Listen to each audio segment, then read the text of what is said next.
it circulates the water through these clay amphora here. And this is the pokeweed plant. This started in an amphora and quickly got too big, and so we transported it into the ground there. And here you can see the berries. It's a really interesting plant. These are incredibly poisonous. The whole plant itself is rather toxic, except when it's really young, when it's about 6 inches and a great dye. It's actually, as Tal was the one who alerted me to this, that the Declaration of the Declaration of Independence, right, was signed with pokeweed berry dye, right? So it was a very common dye of the the First Nations in the area, and then was later on picked up by the European colonizers, right? So a fantastic and beautiful dye. It's an edible plant when it's 6 inches tall, if it's treated correctly. And it's a very common food in the South. So you get, poke dishes.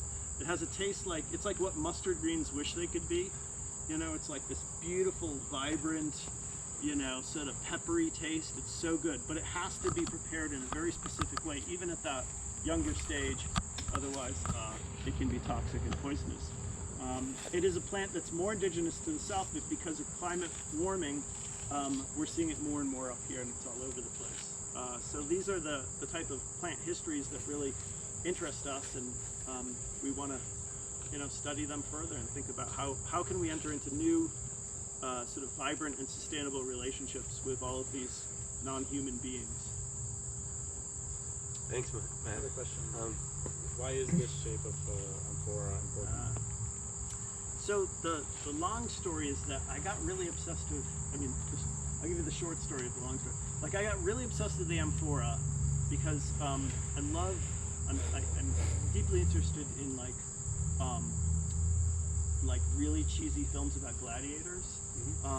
And I just adore them, and I also like Greek philosophy a lot. And the amphora is this thing that shows up everywhere, but it's in art history. It's always, the focus is always on like what's on the amphora, right? And how beautiful is the glazing and the pictures of Achilles or whatever.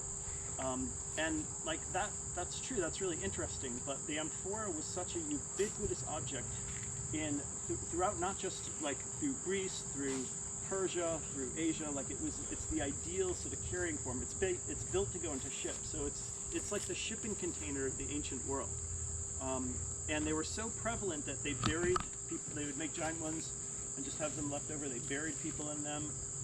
They would crush them up and use them in foundations for houses. It was everywhere. So it was just this incredibly prevalent, interesting form that I got really interested in terms of its history. This is actually it's a scan that was made publicly available by some archaeologists who had uncovered a Greek ship that was in the mud for thousands of years, and they made it available. I printed it at through our Hudson Valley Advanced Manufacturing Lab with their wonderful assistants, and then slipcast it. But the other reason why it's here is I like it. It's an object that doesn't belong. It's incongruous, and it's a really great shape to hold the plants. So it has a nice big area for the root system. And usually the shape is to go in ground and keeping whatever inside cooler. So that'd be another thing. It's cool that it's above ground and we can see like the bottom part of it. Yeah. Well, there's a few things that I want to say about this, Matthew. Go ahead. The first is that there's a kind of ideal of artistic practice that I think is presented here. It's not the only ideal, but it's certainly one way of thinking about artistic practice. You barely said anything about what this is to me is a cyborg root system on life support. And that's like dropping amphora bombs of invasive plants. A kind of ancient futuristic, dystopian, utopian something. Biologic, dead something. Weapon, but like Louise Bourgeois spider kind of thing. And what I mean by an ideal, the kind of ideal is that you didn't say anything about any of that. And I don't think that you were necessarily guided by any of those things. It seems to me that you were guided by a set of questions, a set of practices, a set of answers that you wanted, a set of answers you wanted to interrogate.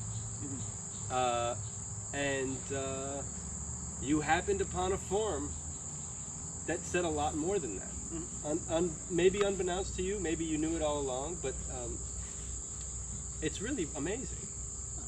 Yeah, it's amazing to arrive at something that has so much depth aesthetically without like pre-planning it. Well, I wanted to just highlight something Tal said, because a lot of you are sculptors here, and everyone has some form of material practice, and I think it's so important to like let the materials speak at some point, not in like a formalist sense of like bending them to your will and making them beautiful, but like listening deeply to like, you know, how do they connect together, and not and on a physical level, and sort of following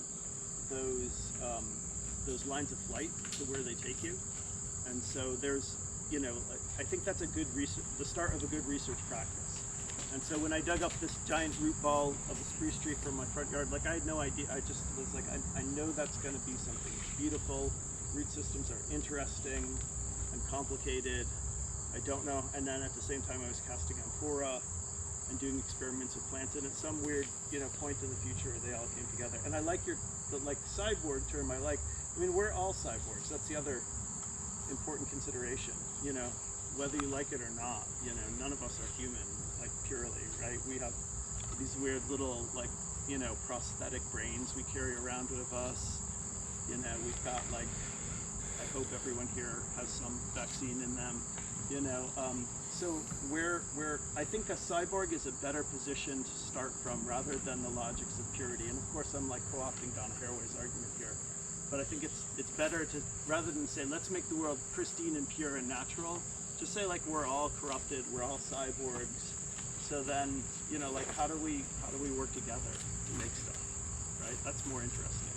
Matthew, do you have wax on the roof or a material? It's a spar varnish, urethane, couple coats, yeah. Are you gonna leave the invasive plants here, like that, the berry one? With the frogs. So the funny thing is they're all from here. They are. Like everything here would be classified. The pokeberry isn't technically invasive. It is a plant found in North America. But all the stilt grass is from here. The garlic mustard's from here. Oh, so it's like just it's already here. The problem is already with us. Okay. Yeah.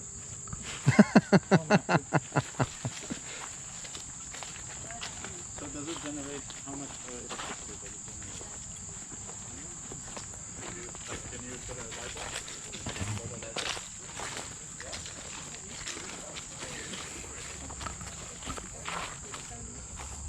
So this is, you have to pass this around. This is a project by the artist Eliza Evans, who you all just met briefly. It's not enough for everybody, you just have to kind of pass it around. But there's a bunch more in the... There's a bunch more in. You just replenished it. There were only 3 in there. That's awesome. Right? Oh, wow. Eliza's medium lately has been the law and bureaucracy. She inherited a 3-acre plot in Oklahoma, and she's never been there. She's never visited the property, but she does. But as soon as she inherited it from an aunt that she didn't really even ever know, she started getting letters from oil and gas speculators wanting to lease her mineral rights because it's part of a larger fracking site. So she thought long and hard about it. Of course, she wants to. She wanted to kind of disrupt the fossil fuel industry for some time in her work. So she thought about various ways of doing that with the land that she owned. She came upon some pretty interesting idea of subdividing the property into 1,000 different pieces and giving away these 1,000 plots, which are about this size, giving them away to 1,000 different people, so that if the fossil fuel company would want to lease the property, they would have to make arrangements with 1,000 additional people, which is laborious and time-consuming and otherwise super annoying. And expensive. So right now she currently has 1,200 people who've signed on to take on plot. So she's now she will announce very shortly. You might be the first to hear this. That she just acquired a 5,000 square foot lot, just mineral rights in Pennsylvania, and is giving that away to 500 people. And that is those lots are going to be those lots, I guess, those subdivisions are going to be about 3 feet by 3 feet. So smaller than And yet, because of the legal system in Pennsylvania, it will prove just as disruptive to anyone aiming to access those mineral rights. So we can send her our information if we want to join. Yes, absolutely, and you should. Yeah. So if you want to participate, you can also go to allthewaytohell.com, or you can. Oh right, and the name All the Way to Hell comes from common law, from English common law. It's ad inferos, which means literally all the way to hell. It's ad inferos, ad something like that, to the sky or to the heavens and to hell,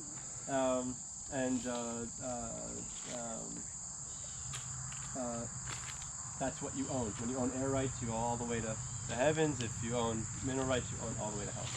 So the dimensions of the piece, according to her, are 11 by 8 or 6 by 18 feet by approximately 4,000 miles. Okay. So we can have the rights of something like this. Yes. Yeah, exactly. You'll own this, like all the way down to the center of the earth. We can put a tiny house here. It sounds like a good business. It's going to be a cramped neighborhood. Well, really, it's about the mineral rights, which is a very strange legal.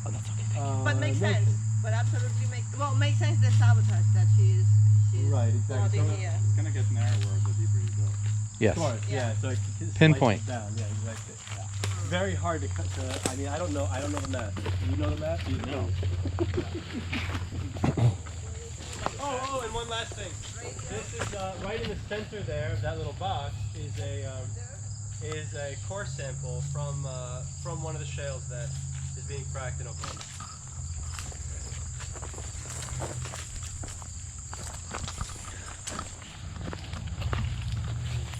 So as we enter here,